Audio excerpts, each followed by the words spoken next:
GST. What exactly it is, and does we really require to know about it? How important it is for us? We'll know about everything else. All dots will be cleared in this video. You're watching Royal Blogs. Me Prince Kumar. Let's start the video.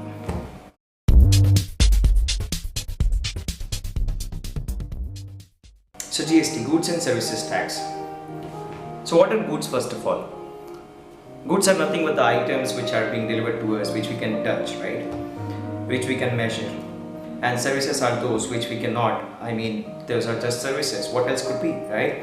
So services are those which we cannot touch, abstract, no touching, right? Only feeling the services which you are taking up.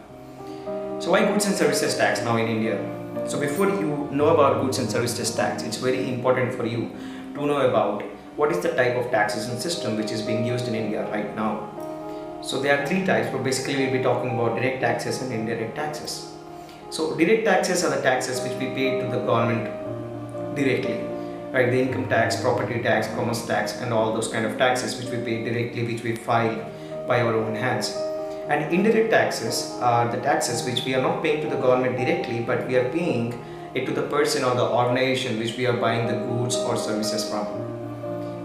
Those include like the taxes like sales tax, service tax, excise duties, custom duties. Those are the taxes which we pay, but we are not paying it directly to the government, right? So now we need to talk about what GST exactly is. So let's leave the direct taxes aside because that is not being included in GST. GST is actually an accumulation of all the indirect taxes which you are paying right now. So all those sales taxes, the service tax, the excise duty, the custom duty which we pay indirectly, those are being accumulated into one and is being called as goods and services taxes. So that will have impact on the pricing of the goods or services.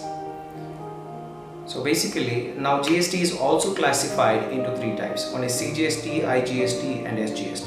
CGST is the tax which will go to the central government, SGST which will go to the state government, and IGST you can say it's an interstate, which if any goods or services are being carried between state to state, those taxes will be under the IGST tax slab. So there are many products or there are the different services which have been categorized into different types of tax slabs in GST. So GST is not 1% or one tax number. It actually there are many categories. So basically 1211 products and services have been divided into different categories of tax slabs.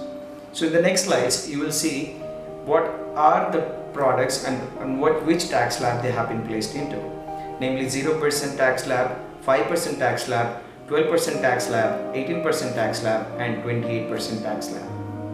So let's go through the next slides and read the products and services which are being listed. Each and every product and services have been implemented for you in the next slides.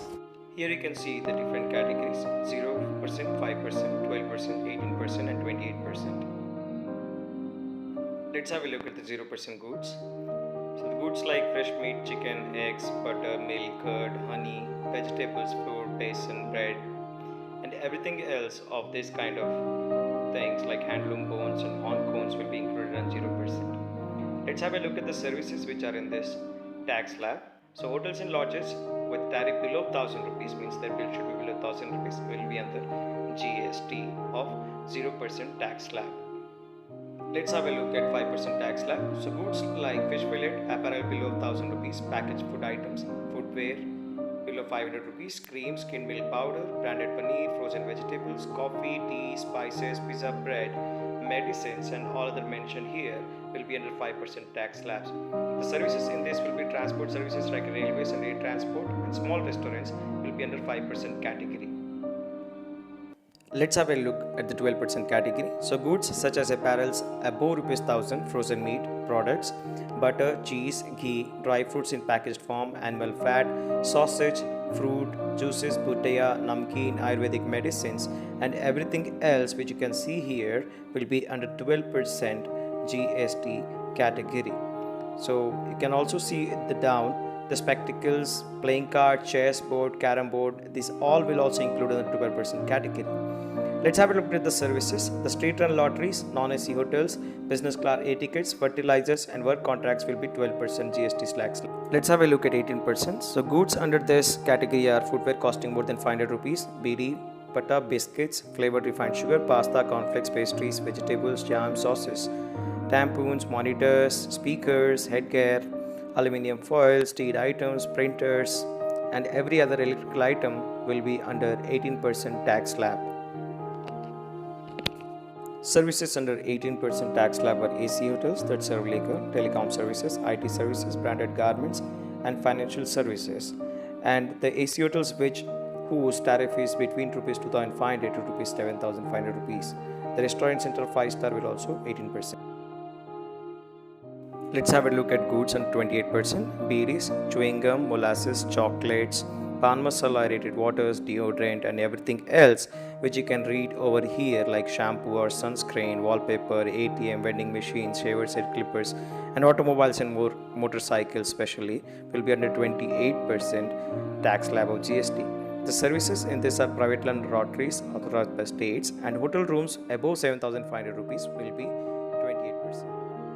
So alright, by now you would have understood what exactly is the percentage of a particular product on which a GST is being implemented. Means, for example, you take telecom sector. The telecom services will be more costlier now because 18% have been imposed on it. That means previously we used to pay flat of 15% service tax onto our telecom services. Means the bills now will be more on our pockets. For example, we talk about the 28% tax slab. The cinema tickets will have 28% GST on them. So previously we used to pay only entertainment tax, but now cinema tickets will be a little bit costlier. Now the question is, do we really need to take GST? Who needs GST? You, me, if you're a small entrepreneur or if you're a small businessman, do you require to take GST? So that has been also been explained. So first thing is, if you're a small businessman or a small entrepreneur like me, and if your turnover is more than 20 lakhs in a financial year, then you need to apply for a GST number. But if your turnover is less than 20 lakhs in a financial year, you need not apply for a GST number. But if you carry services or goods, you buy or sell goods from state to state, then obviously you need to buy a GST number. Then the 20 lakhs turnover part will not apply on you. And there's one thing hectic about this GST system. As I went to the GST website and I have seen that you need to file GST 3 times in a month.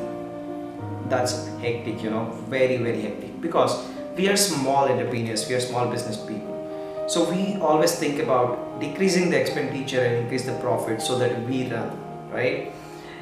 If we are filing 3 times we need to file GST, then obviously we need to hire a tax expert or a chartered accountant so that he may do the job for us. So that's a bad part about it. And the good part is one nation, one tax, as the government is telling us. So it's good. Rather than paying different types of taxes, we'll be paying only one tax, and that tax will be divided into the central government or the state government. We need not scratch our brains for it. If any other doubts, please go through the websites and learn about GST. I guess a basic idea has been given to you in this video. If you really like this video, please do hit the like button, share this video and subscribe to the channel. It helps us a lot. Thank you.